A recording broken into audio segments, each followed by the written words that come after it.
Hey everyone, today we're going to talk about the Baroque period. The name Baroque comes from the Portuguese term barroco, meaning an irregular pearl, implying a flawed beauty, something precious yet decadent. The style was first developed in Rome as part of the attempt by the Catholic Church to regain ground lost to the recent rise in Protestantism from the Reformation led by Martin Luther. Dramatic, expressive paintings and sculptures and magnificent new buildings were intended to reawaken the power and authority of the church. But the style soon became as much a setting for earthly glorification as spiritual inspiration, developing into an extravagant means for families to display their secular wealth. Here's a list of several Baroque characteristics: elaborate ornamentation, illusionistic painting and sculpture, full of movement and activity in many varied colors. Oval and elliptical shapes are preferred, and it provides a sense of movement and mystery, as opposed to just square, rectangular, or circular shapes. Here, you can take a look at a theater done in an oval shape. The theater is really important during the Baroque period. New stage techniques developed that informed interiors and architecture as well. The proscenium arch was used to frame the opening of the stage. Illusions of space are created by painting on flat scenic drops to add visual excitement and drama. And light is used as an active element. Many of these theaters are actually still in use today, with their original stage machinery still alive and well. Here again, notice the movement and activity in the design and using light as an active element. And the proscenium arch, use of ovals in the ceiling, and extremely elaborate ornamentation. The building of St. Peter's in Rome stopped and started over the years, and the architect changed several times. Michelangelo took over during the Renaissance and created the massive soaring dome rising above the basilica. This was a statement to all who saw it that the church had emerged triumphant.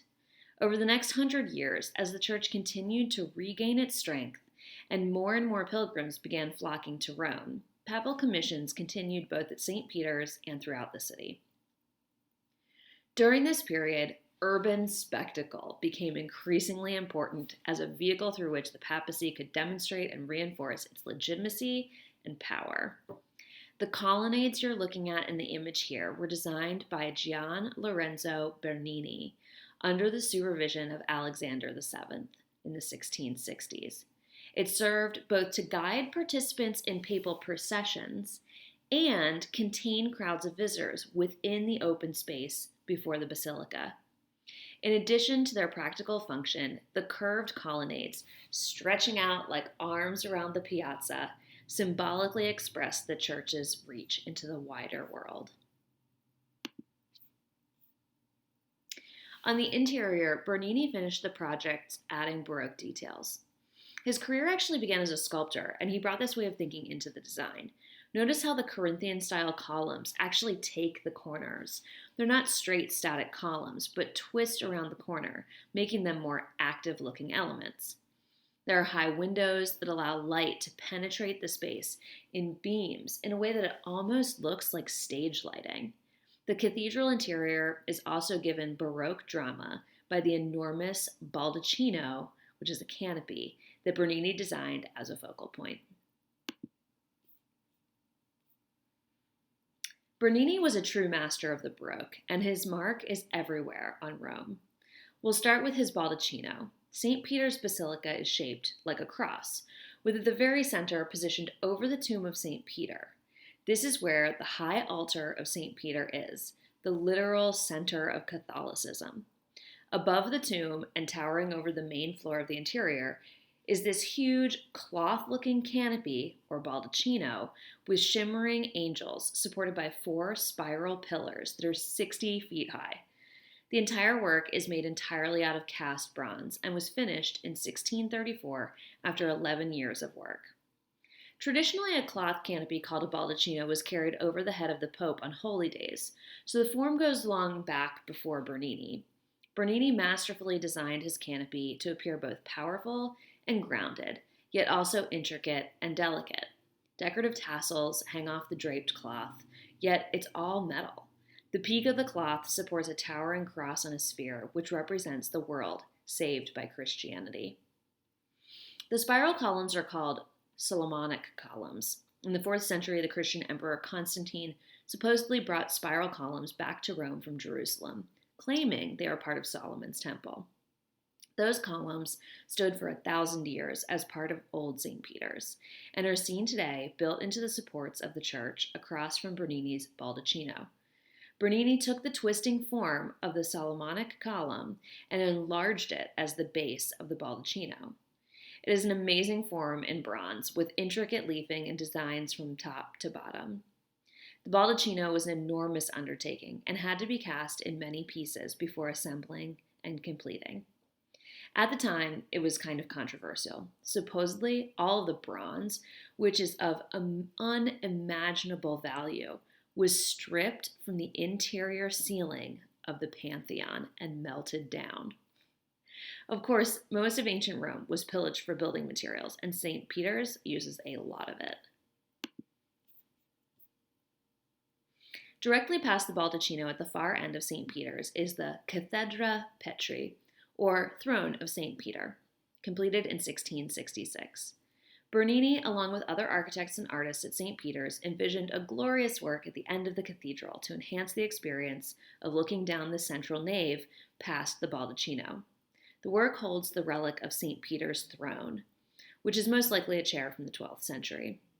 Bernini's design is a much larger, symbolic chair that houses the relic surrounded by large sculptures of the 4 doctors of the church and a towering cloud of bronze angels that bursts out of the columned architecture of the cathedral. The massive work, also cast in bronze, takes up the entire space in front of St. Peter's and is based around a huge stained glass window with a white dove of peace. The dove itself is actually 6 feet wide, which is really astounding to realize when you view the work. It puts it into perspective just how massive the entire thing is. To accentuate the look of glorious light through the window and past the many hovering bronze angels, Bernini has added beams of light also made of bronze strips. The end effect is visually stunning. It is without question one of the most beautiful sculptures in the world. The detail image on the bottom left that you're looking at in this slide is actually also of a sunburst detail, but from the underside of the Baldacchino canopy. The sunburst is a common decorative element in the Baroque period. This is Bernini's monument to Alexander VII. It's above an exit door of the basilica. Again, notice, now that you know that that's a door, the grandeur of the scale. Another architectural masterpiece, Bernini's San Andrea al Quirinal, shows the dynamic style of the Baroque with its oval-shaped plan and dome. The stairway in this church are also tapered and curved, again to imply motion, one of the common concepts of the Baroque period. On the interior, sculptured figures seem to be perched around the windows of the dome.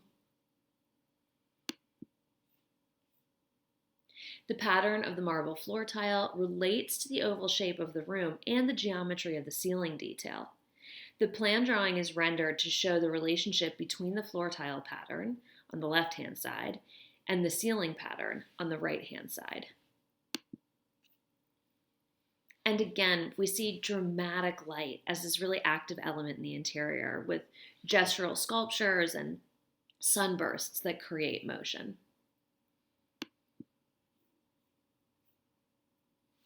The Church of St. Charles in Vienna shows Baroque characteristic with its central space topped by an oval dome. It has 2 large and 4 small radiating chapels and a great arch that opens into a deep chancel, backed with a screen of columns that allows a glimpse of the monks' choir beyond. The wall surface details draw focus and attention to the great big sunburst above the main altar. This sunburst is actually lit by hidden windows. It's not just an effect given now by electricity and art lighting. Notice the extremes of dimly lit space and brightly lit space. This helps add to the drama of the interior. To again talk about the theatrical lighting effects of Baroque design, Guarino Guarini was famous for creating domes with incredible geometric effects that were dramatically enhanced by hidden windows and lanterns. Remember, we're not talking about candlelight. We're actually talking about an architectural lantern, like the Duomo, where you have a raised cupola that has windows in it that allows light into the space. With these hidden windows and the intricate lattices of arches, he was able to create this sort of optical illusion.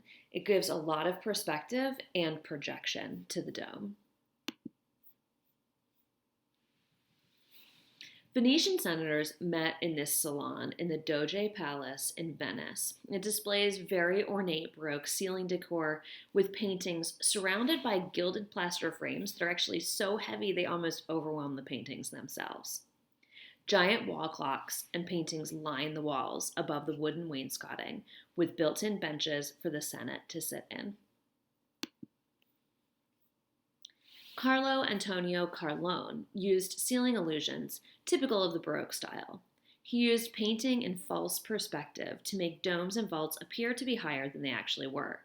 The example shown here is the Austrian monastery of San Florian. Here's another example of the Baroque library at the Abbey of San Florian in Austria. The ceiling fresco was painted by Italian Bartolomeo Altomonte. These ceiling illusions are used so frequently, there's even terms for different kinds of them. The term quadratura is used for architectural space painted in illusionistic perspective. Quadriportato is used for images enclosed by illusionistic framing. And de sotto in su is used for painting showing an illusionistic view upward into a seeming dome, sky, or heaven, which is what we're looking at here, called de sotto in su. The theatrical grandeur of Baroque interiors used many jewel-like colors. Fabrics were very luxurious and expensive, draped and swagged to emphasize their richness. Furniture was impressive and opulent, with big, bulging S-shaped curves and imposing contours enhanced by gilding, marquetry, and inlays. Decorative plant forms, human figures, and coats of arms were typical ornamentation, along with architectural details like moldings, pilasters, and columns. Take a look at this piece of furniture here and notice the sort of statue-type figures all over the top. It's kind of like around the edge of Bernini's ceiling. Round ball legs and pieces turned on a lathe enhanced the bulbous, curved forms to architecturally styled pieces. As mentioned, these furniture forms were enhanced by gilding, marquetry, or inlay. The development of veneer made it possible to create wood surfaces in varied colors and patterns. The images in the slide show marquetry, which is a wood inlay creating decorative detail, and parquetry, which is small strips of wood arranged in patterns. This method was also widely used to make parquet floors. Also, carpets are starting to come off the tables and being placed on the floor increasingly during this time. Here's an example of furniture that uses both marquetry and parquetry. And here is an example of parquet used for the floor. Not only did France become the leading world power in the 17th century, but it also replaces Italy as artistic leader of Europe. 4 days after his father's death, 4.5-year-old Louis becomes king. This view of importance from such a young age really shaped the king's life. With Louis came the theory of divine right to the kingdom. He was identified with the sun and the Roman god Apollo and was nicknamed the Sun King. The rituals of his court became central events of public life, each ruled by an inflexible ceremonial etiquette. In 1664, Louis's court numbered 600 people, including the royal family, the higher nobility, and servants. Eventually, this number came to reach 10,000. The palace and gardens at Versailles and the related replanning of the whole town with radiating roadways that focused onto the palace itself are really strong indicators of the French Baroque love of grandeur and usage as a tool for the glorification of the king. The decorative arts had never been used so extensively for the propaganda of power before. Louis's purpose was twofold: to establish his own power and to undercut the power of the aristocracy. He took a huge interest in the furnishing of the royal palace at Versailles and spent enormous amounts of money on them. He even insisted on seeing wax models of all the most important seats. His minister, Jean-Baptiste Colbert, was largely responsible for founding the Gobelins, devoted exclusively to providing furnishing for the crown. Under the direction of Charles Le Brun, master craftsman, created designs for furnishings. As the Minister of Fine Arts, Colbert founded new factories to manufacture goods that France had previously imported. These factories made glass, silks, and textiles, lace, and embroidery. He was really instrumental in reforming the arts to serve the monarchy. He tried to cut down the imports of foreign goods and expand the market for French goods abroad. He controlled every branch of craft and industry. He laid down the rules that governed the size of cloth, the number of threads. If work was deemed imperfect once, it was destroyed.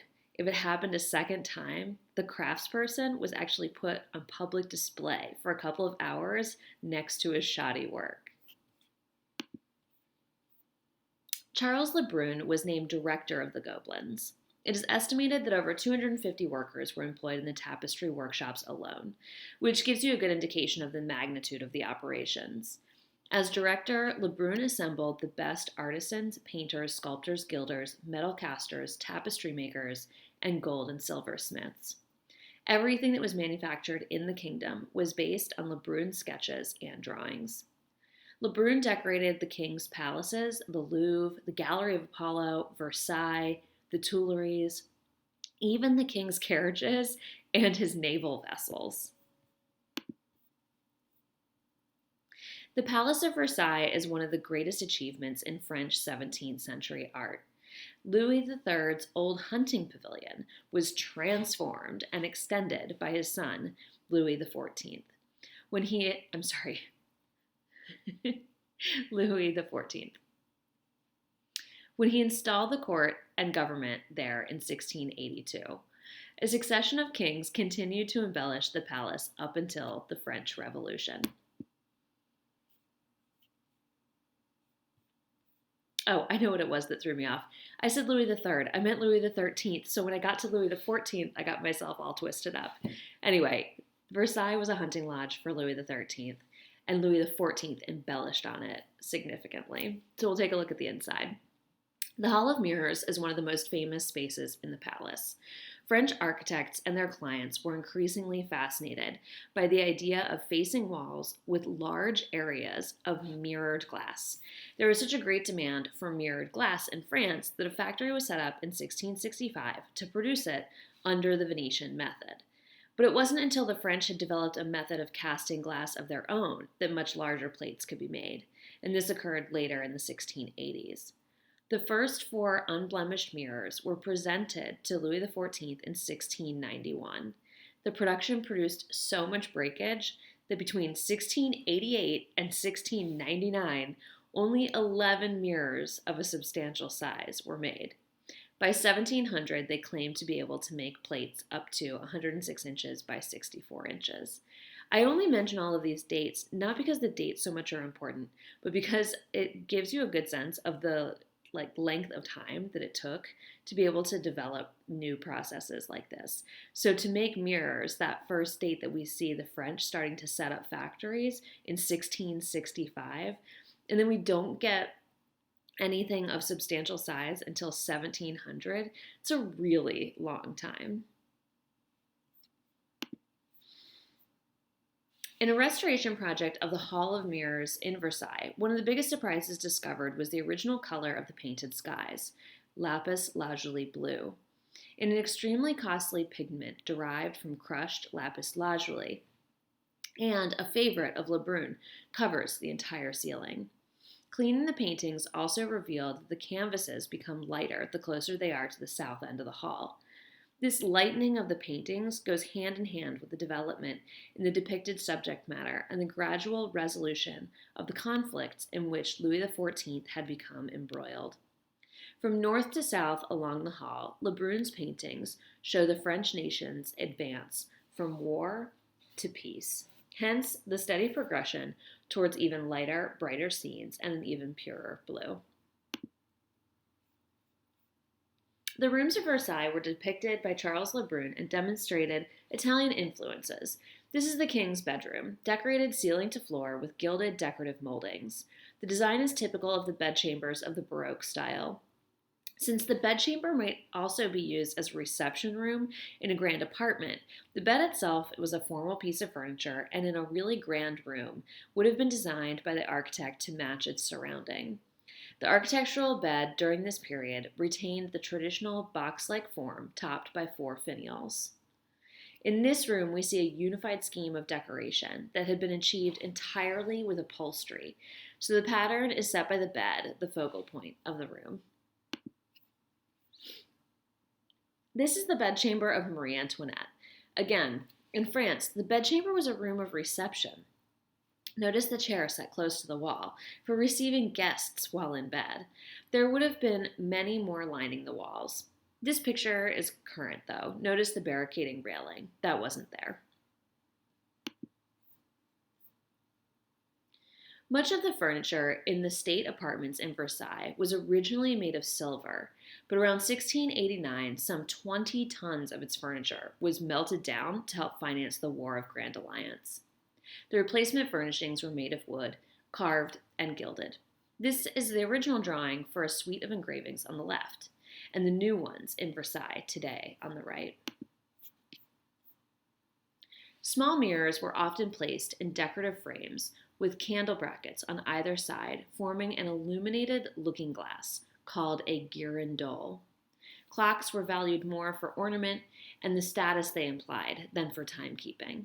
They were a favorite elaborate centerpiece on mantels, along with busts on pedestals and ornamental vases. Thanks for following along. See you next time.